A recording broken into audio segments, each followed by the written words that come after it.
जय हिंद। स्वागत है आपका हमारे इसी पाठशाला सेंटर यूट्यूब चैनल में।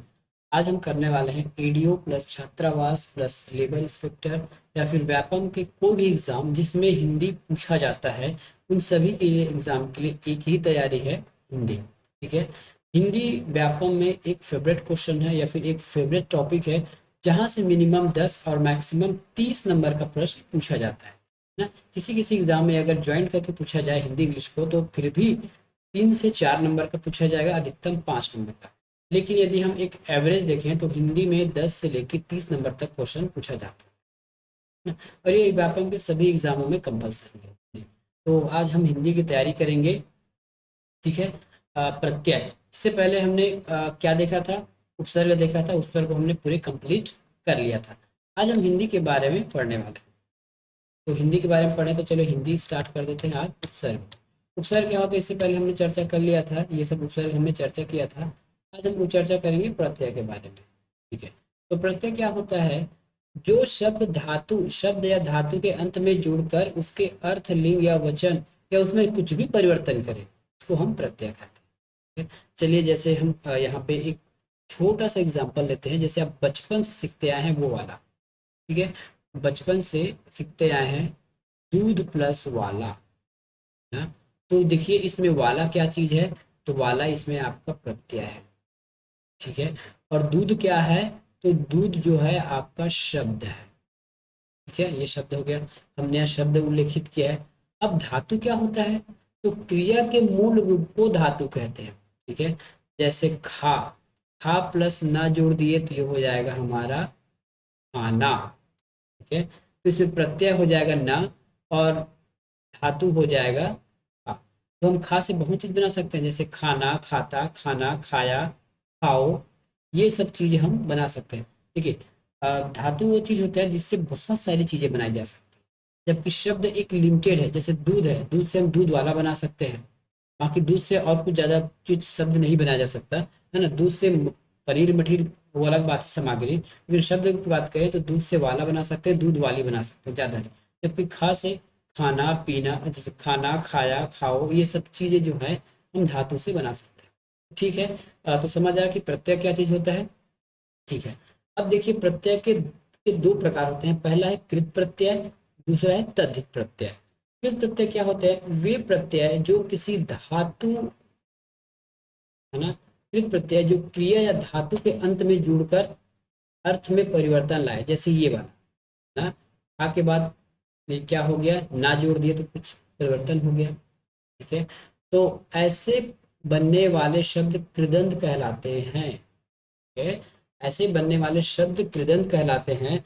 और ऐसे शब्द को बनाता है उसको हम कृत प्रत्यय कहते हैं। क्या कहते हैं? कृत प्रत्यय कहते हैं। चलिए अब कृत प्रत्यय का कुछ उदाहरण देख लेते हैं। तो कृत प्रत्यय का उदाहरण जैसे हम यहाँ लिखते हैं पढ़। ठीक है। पढ़ हमारा धातु है, याद रखिएगा। पढ़ प्लस ना, ये हो जाएगा पढ़ना। ठीक है। तो बनने वाले शब्द को हम क्या कहते हैं? कृदंत कहते हैं। याद रखिएगा कृदंत क्या होता है। तो जो नया शब्द बनता है, जो विकार उत्पन्न होता है, उसी को कहा जाता है कृदंत। ठीक है। ये पढ़ हमारा क्या चीज है? ये धातु है और ना हमारा प्रत्यय है। ठीक है। पढ़ एक धातु है और ना हमारा एक प्रत्यय है। इसी प्रकार एक और यहाँ पे देखते हैं, फिर ये हो जाएगा मर प्लस यल। ठीक है। मर प्लस यल, तो ये क्या हो जाएगा? अब दोनों मिला के मरियल, मरियल। ठीक है। तो इस प्रकार आपको बनाना है। कृत प्रत्यय का समझ में आ गया। जो क्रिया, या देखो क्रिया ही धातु है और धातु ही क्रिया है। ठीक है। तो जो धातु के अंत में जो जोड़कर परिवर्तन लाए वो हमारा कृत प्रत्यय होता है। और वैसे अब देखते हैं तद्धित प्रत्यय। तो प्रत्यय जो लिंग, सर्वनाम, विशेषण आदि के अंत में प्रयुक्त होकर एक नया शब्द बनाते हैं वो कहलाता है तद्धितांत। और ऐसे शब्द कहलाते हैं तद्धित प्रत्यय। जैसे हमने यहाँ लिख दिया मानव, जैसे हमने यहाँ लिख दिया मानव, ये हो गया मानव, ये शब्द भी है। ठीक है। और यहाँ हमने जोड़ दिया ता, ये क्या हो गया? मानवता। ठीक है। तो ये होता है हमारा तद्धित प्रत्यय, है ना, तद्धितांत। और ये ता जो है हमारा तद्धित प्रत्यय कहलाएगा। क्यों? क्योंकि ये किसी लिंग, सर्वनाम और शब्द के में आ रहा है। इसलिए। ठीक है, अगला हम इसमें देखा जाए तो ये हम यहाँ लिख लेते हैं मीठा। ये देखिए, मीठा प्लस आस, ये हो जाएगा मिठास। ठीक है, मीठा प्लस आस ये हो जाएगा मिठास। उसी प्रकार हम यहाँ देख लेते हैं सोना प्लस आर, ये हो जाएगा सोनार। ठीक है, सोना प्लस आर ये हो जाएगा सोनार। सुनार, सुनार नहीं सुनार, सुनार। ठीक है, अब ये सो का सू क्यों हो गया है ना, यहाँ बड़ा मी था या छोटा मी कैसे हो गया, आगे हम समझने वाले हैं इसके बारे में। अब कुछ तथ्य जान लेते हैं। तो प्रत्यय और उपसर्ग स्वतंत्र रूप से कभी भी प्रयोग नहीं किए जा सकते, वो किसी शब्द या धातु के सहयोग से प्रयोग किए जाते हैं। प्रत्यय लगाने के कुछ तरीके होते हैं, उन्हीं तरीकों के बारे में आज हम चर्चा करेंगे। सबसे पहले इसका तरीका रहता है संधि का नियम। संधि से पहले आपने पढ़ा है, ठीक है, नहीं पढ़े होंगे तो हमारे वीडियो में सब कुछ अवेलेबल है, पीछे की वीडियो में प्लेलिस्ट बना हुआ है, आप उसको देख लीजिएगा। तो संधि के नियम लागू होते हैं। तो संधि का नियम क्या कहता है, तो अंत जो स्वर के साथ जोड़कर लिखा जाता है, संधि का नियम होता है जो अंत में जो जुड़ता है वो संधि का नियम है। ठीक है, तो संधि के साथ साथ हम क्या लिख सकते हैं संधि नियम में, तो संधि नियम में हम कह सकते हैं जैसे एक शब्द ले लेते हैं यहाँ पे, तैर प्लस आग, ये दोनों को जोड़ेंगे क्या हो जाएगा, ये हो जाएगा तैराक। कैसे हो जाएगा देखिए, एकदम ज्यादा डिटेल में बस एक को बताऊंगा, बाकी आप देख लीजिएगा। ठीक है, ये तय को लिख लीजिए, प्लस र को अलग कीजिए और यहाँ पे अ अलग कर दीजिए। ठीक है, प्लस ये आ हो गया और यहाँ पे का हो गया। ठीक है, अब क्या होगा, ये आ और ए आ मिलके क्या बनाया जाएगा, बड़ा आमिल बनाएगा। बाकी इधर का जेव कहते हो, र जेव कहते हो और तय जेव कहते हो। ठीक है, तब ये हो जाएगा तय, और इस र को ये आप पूरा करेगा तो ये हो जाएगा रा में बड़ा की मात्रा और ये हो जाएगा राग, ये हो गया तैराक। ठीक है, क्या हुआ, ये हो गया आपका तैराक। ठीक है, तो इस प्रकार आपको इसमें संधि के नियम लगाने हैं। अगला हम इसमें देख लेते हैं तो ये हो जाता है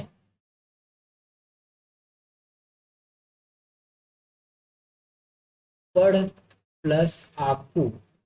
ठीक है, पढ़ प्लस आकू, तब क्या हो जाएगा, ये जो आ की मात्रा है यहाँ पे जाके बड़े आ की मात्रा बना देगा, तो ये हो जाएगा पढ़ाकू। ठीक है, ये हो जाएगा पढ़ाकू। तो मतलब इसमें संधि के नियम लग रहे हैं ना, बाकी आप प्रैक्टिस सेट में देखते जाइएगा, इसमें संधि के नियम लग रहे हैं।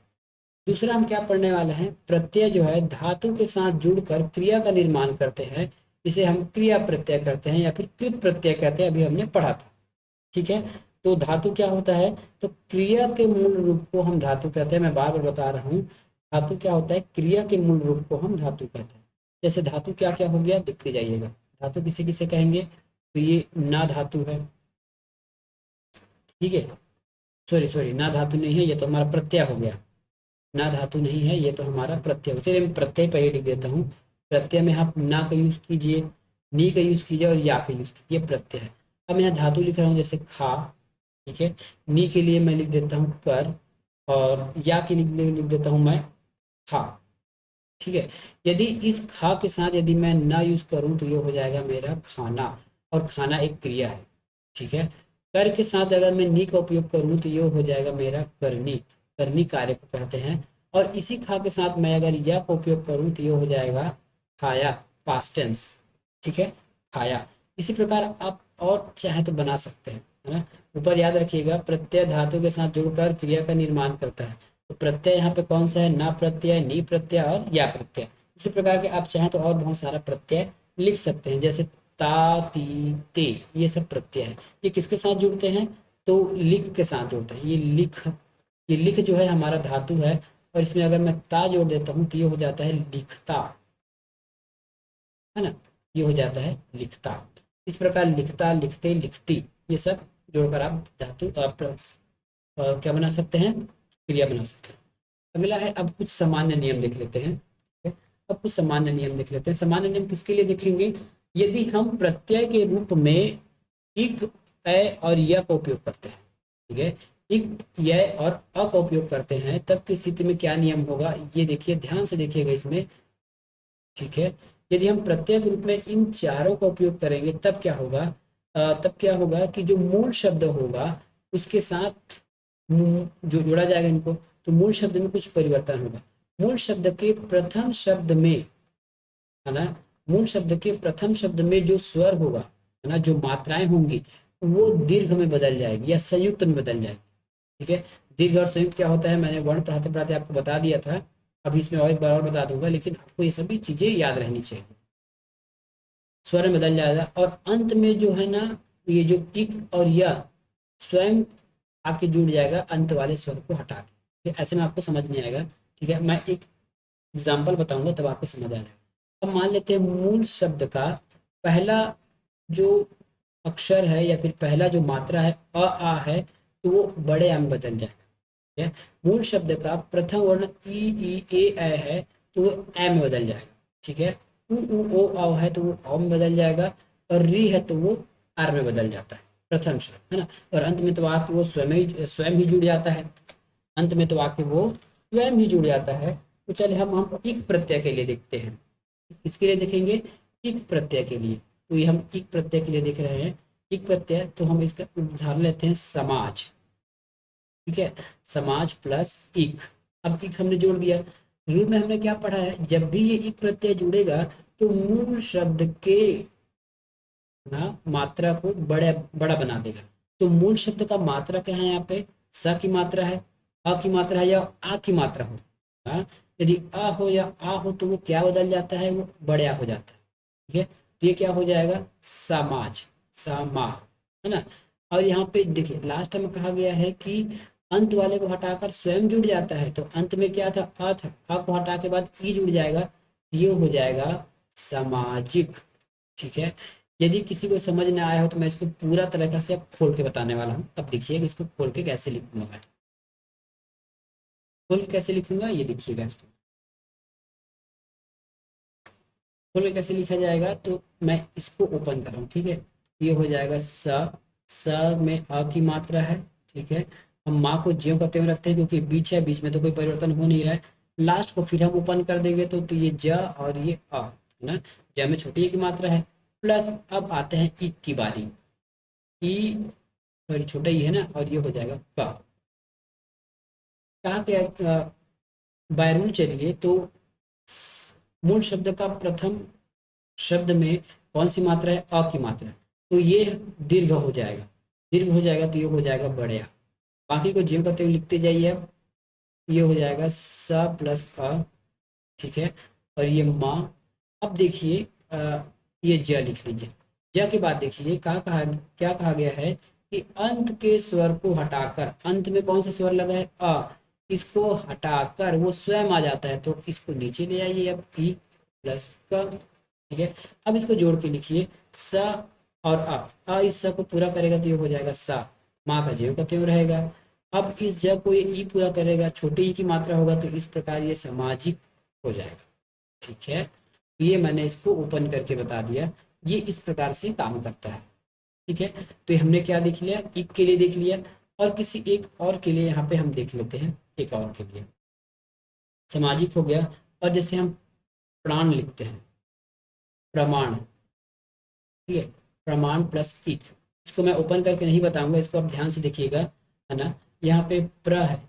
ठीक है, प्र में कौन सी मात्रा? देखिए र आधा, र यहाँ पे पूरा है, जबकि यहाँ पे स्वर कौन सा है? तो स्वर है छोटे आ की मात्रा। तो ये छोटे आ की मात्रा बड़े आ की मात्रा में बन जाएगा, माँ का ज्यों का त्यों है। अब देख लीजिए इस न में छोटे आ की मात्रा है ना, जैसे यहाँ ज में छोटे आ की मात्रा था उसी प्रकार यहाँ ण में छोटे आ की मात्रा है। तो छोटे आ की मात्रा को हटाकर ये इक जुड़ जाएगा तो ये हो जाएगा प्रमाणिक। ठीक है, प्रमाणिक हो गया। और जैसे वेद देख लेते हैं, ये वेद है, वेद प्लस।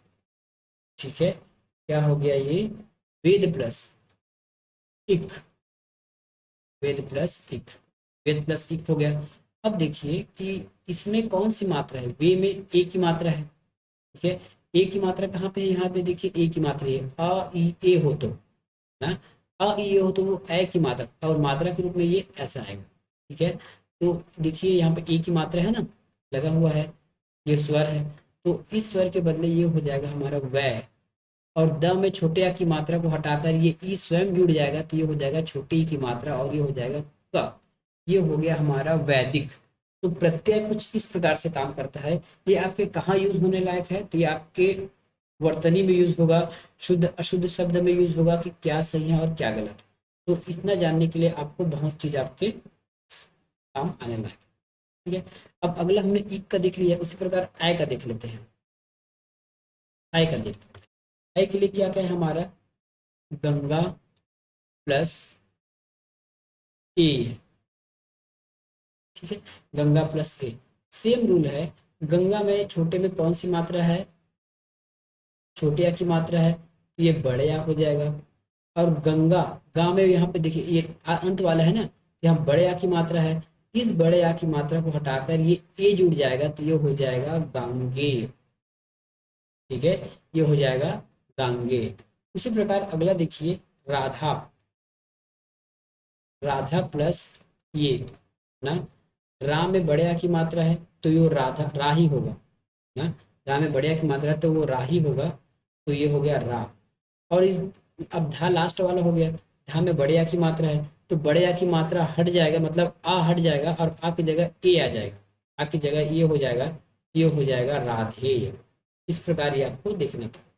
अब देखते हैं य के लिए। ठीक है, अब देखते हैं य के लिए, जैसे उदार प्लस य, है ना, हमने देखा था ना, इक य और अ आए तो क्या नियम होता है, उ में साथ जो मात्रा है वो बड़ा हो जाता है। अब उ वाला किस में बदलेगा, ये देखिए, उ वाला किस में बदलेगा, यहाँ पे देखिए, उ ओ औ हो तो वो औ हो जाता है। ठीक है, वो औ हो जाता है। तो देखिए यहाँ पे उ है, ये उ जो है औ में बदल जाएगा, उ जो है औ में बदल जाएगा, क्योंकि मात्रा भी है और शब्द भी है, तो ये उ जो है औ में बदल जाएगा, औ दा। ठीक है, और दा हो गया। और यह र था, अब र, र को पूरा कौन करा था, तो र और आ था, अ जैसी हटेगा तो र आधा हो जाएगा। और यहाँ पे यह लिखा है, और आधा र कैसे ऊपर जाता है, तो आधा र ऐसे कंधे में चला जाता है, तो ये हो गया औदार्य।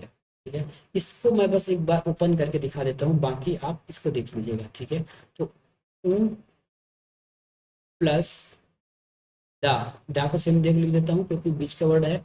और रा को देखिए, रा आधा है और यहाँ पे आ है, और ये यह है। एज पर रूल जो है, उ औ में बदल जाएगा तो हमने इसको औ लिख दिया, प्लस डा हो गया, है ना। अंतिम वाला वर्ण तो हट जाता है और ये स्वयं आगे चिपक जाता है, तो रा आधा है प्लस या। अब इसको जोड़ के कैसे लिखेंगे, औदार्य, ये हो जाएगा औ, और ये दा, रा आधा है इसलिए ये या के कंधे में चला जाएगा, तो ये हो जाएगा औदार्य। पता है ना, जो जो रा कंधे पे बैठता है वो आधा रहता है। तो ये हमने या वाला देख लिया। या वाला एक और देख लेते हैं, जैसे कवि देख लेते हैं, कवि, कवि प्लस य। ठीक है, अब देखिए कवि में कौन सी मात्रा है, तो अ की मात्रा है ना, तो आ बड़ा हो जाएगा, अब तो आ बड़ा होगा तो ये हो जाएगा का। ठीक है, और इस व में ई की मात्रा है तो ई की मात्रा हटेगा और यह जुड़ जाएगा, तो ई की मात्रा जैसे हटेगा तो वह आधा हो जाएगा, आधा हो जाएगा तो ऐसे लिख लिया और यह लिख दीजिए, ये काव्य हो गया। ठीक है, मैं हर चीज़ को खोल के आपको नहीं नहीं बता सकता। ठीक है, समय की कमी की वजह से आप जो मैं बोल रहा हूँ उसको ध्यान से सुनने पर भी आपका उद्धार हो जाएगा। ठीक है, जैसे विराग है, मैं विराग लिख रहा हूँ, विराग, विराग प्लस य।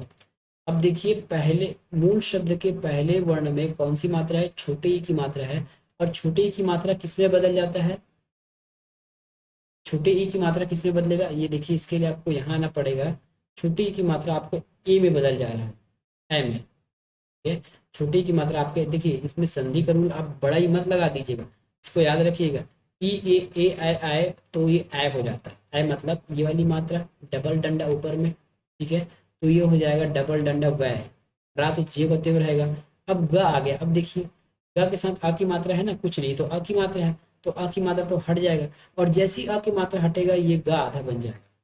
पता है ना, व्यंजन हमेशा, सॉरी, हाँ, व्यंजन जो है स्वर के माध्यम से खड़ा रहता है और स्वर हटा लिए तो वो आधा बन जाता है। ठीक है, और यह तो अपने आप में पूर्ण है तो ये हो जाएगा वैराग्य। कुछ इस प्रकार से वैराग्य लिखा जाएगा।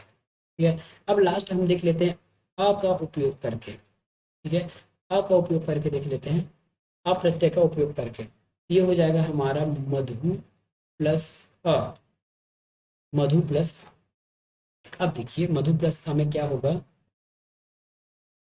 अगर ऊ की मात्रा आती है तो जो ध है वो व अ में बदल जाता है। ठीक है, प्रत्यय यदि आ आता है और इसमें ऊ की मात्रा आती है लास्ट में, तो वो क्या हो जाता है, वो अ में बदल जाता है, अ में बदल जाता है।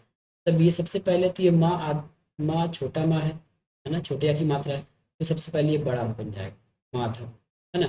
अब ये ऊ की मात्रा है, ऊ की मात्रा है, सबसे पहले ये आ जो है अपने अ को अपने आप में परिवर्तित कर लेगा। क्यों? क्योंकि यहाँ ऊ की मात्रा है। ठीक है, इसमें एक एक्स्ट्रा नियम है, याद रखिएगा। ठीक है, अब इस ध से ऊ की मात्रा हटेगा तो ये आधा धा हो जाएगा, आधा धा हो जाएगा। आधा धा को कैसे लिखेंगे, माधव। ठीक है, आधा धा को हम कैसे लिखेंगे, ये आधा धा को ये अ पूरा करेगा ना, तो ये पूरा हो जाएगा, तो ये हो जाएगा आपका माधव। क्या हो जाएगा, माधव। इसी प्रकार मनु ऋषि को देखिए, रघु को देख लेते हैं लास्ट, फिर हम नेक्स्ट चलेंगे। रघु प्लस अ, आ जो है अपने आप को अ में बदल लेगा। क्यों? क्योंकि यहाँ ऊ की मात्रा है। ठीक है, रा बड़ा हो जाएगा, प्लस ध आधा हो जाएगा। अब जोड़ के लिखिए, ये तो रा पूरा है, इस आधे ध को ये अ पूरा करेगा तो ये हो जाएगा राघ, और वह ऑटोमेटिक जुड़ जाएगा तो ये हो जाएगा राघ। इस प्रकार हमने देखा कि इक अ और अ मिला के यदि प्रत्यय होता है तो किस प्रकार से उसमें चेंजेस होते हैं। अब देखिए कि कुछ प्रत्यय के मूल के प्रथम को लघु में और स्वयं अंत जुड़ जाते हैं। अभी क्या देखे थे, जो भी प्रत्यय होता था वो बड़ा में चेंज होता था, स्टार्टिंग वाला वर्ण का। लेकिन अब जो हम यूज करने वाले हैं कौन सा, अक्कड़, एरा, एया, एत और उड़ा, वया, वा, ओरा, वा और वा। यदि इन शब्द का प्रयोग करेंगे प्रत्येक रूप में तो मूल शब्द का जो भी स्वर रहेगा वो बड़ा ना होकर छोटा लघु रूप में आ जाएगा। लघु कैसा आएगा, तो आ ई का लघु हो जाएगा अ, ई ए का लघु हो जाएगा ई, और ऊ का लघु हो जाएगा ऊ।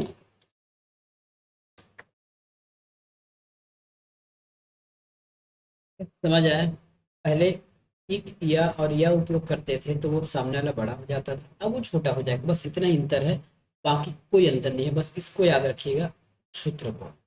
ठीक है, अब हम इसमें कुछ जोड़कर देखने वाले हैं, है ना। तो हम देखते हैं, लुट प्लस एरा, लुट प्लस एरा, लुट प्लस एरा। ठीक है, लुट है ना, ये मैं, ये लुट है। ठीक है, लुट प्लस एरा। कहा गया है कि जैसे ही आपको एरा दिखा, हाँ, तो ये ल में जो मात्रा रहेगा वो बड़ा में बदल जाएगा। ठीक है, सॉरी छोटा में बदल जाएगा, है, छोटा में बदल जाएगा। तो ये पहले लूट लिखा था, तो छोटा में बदला जब तो क्या हो जाएगा, बड़े बड़ा लू था, अब लू छोटा हो जाएगा। ट जो है इसमें अ की मात्रा है, इसमें ए जुड़ेगा तो ये हो जाएगा टे, और ये हो जाएगा रा, तो ये हो गया हमारा लूटेरा। दूसरा को देखते हैं, दूसरा क्या है हमारा, एरा या प्रत्यय को देखते हैं। या प्रत्यय को देखेंगे तो ये हो जाएगा काट प्लस एया, काट प्लस एया।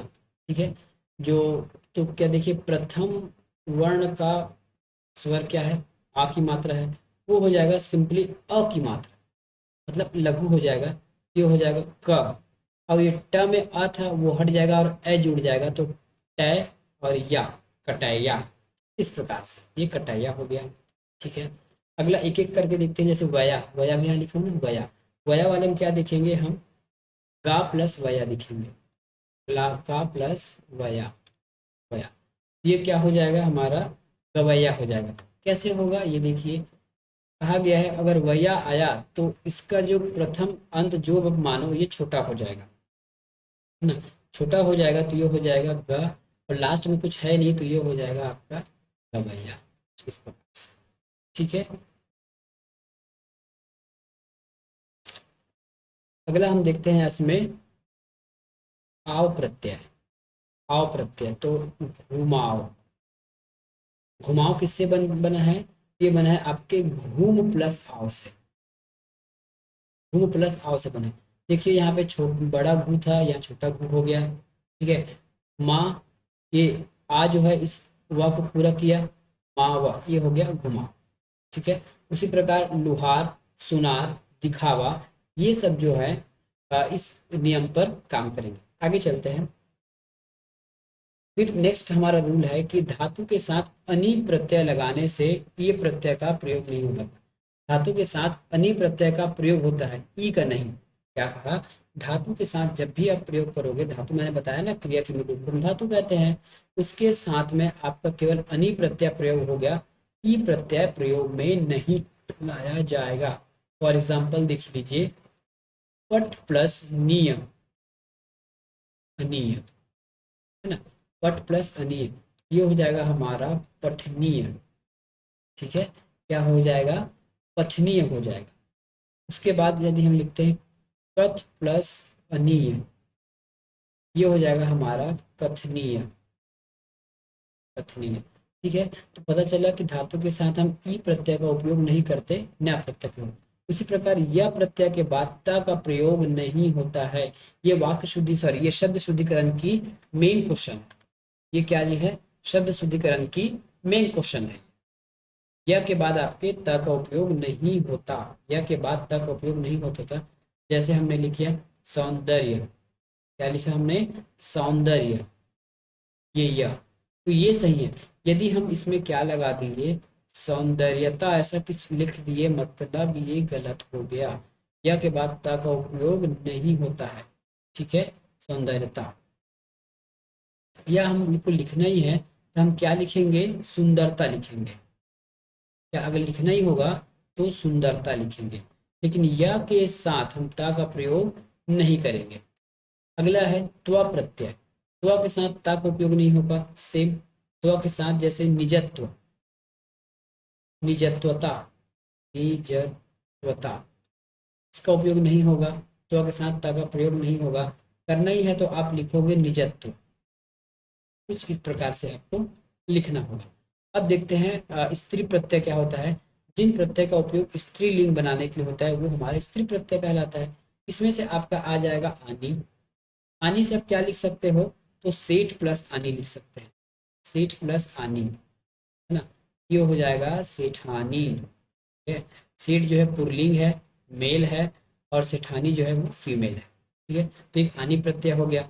इसी प्रकार ई प्रत्यय, ई प्रत्यय आप कहाँ लगा सकते हैं? पुत्र एक पुरुष लिंग पुल्लिंग है, और ई मोल बोलने से ये हो जाता है हमारा पुत्री, पुत्री जबकि स्त्रीलिंग में आता है। ठीक है, इसी प्रकार हम आ लिख सकते हैं, आ प्रत्यय। आ प्रत्यय से लिखिए सूत, सूत मतलब होता है पुत्र, और ता जोड़ने पर ये हो जाता है सूता, इस प्रकार से। ठीक है, ता जोड़ने पर ये सूता हो जाएगा। इस प्रकार हम इन भी जोड़ सकते हैं, सुनार से सुनारिन। इसी प्रकार आइन, आइन जोड़ सकते हैं, वती जोड़ सकते हैं। ठीक है, वती है, मती है, या है। इस प्रकार हम इस प्रत्यय का उपयोग करके स्त्रीलिंग प्रत्यय बनाते हैं, या फिर स्त्रीलिंग बना लिया जाता है। तो ये था हमारा प्रत्यय। इससे संबंधित हम प्रैक्टिस सेट करेंगे। उसके बाद जो छत्तीसगढ़ के एग्जाम में जो पूछे गए हैं उसका हम एक बार पुराने क्वेश्चनों का हम प्रैक्टिस सेट लगाएंगे। ठीक है, तो मिलेंगे नेक्स्ट वीडियो में, तब तक के लिए धन्यवाद।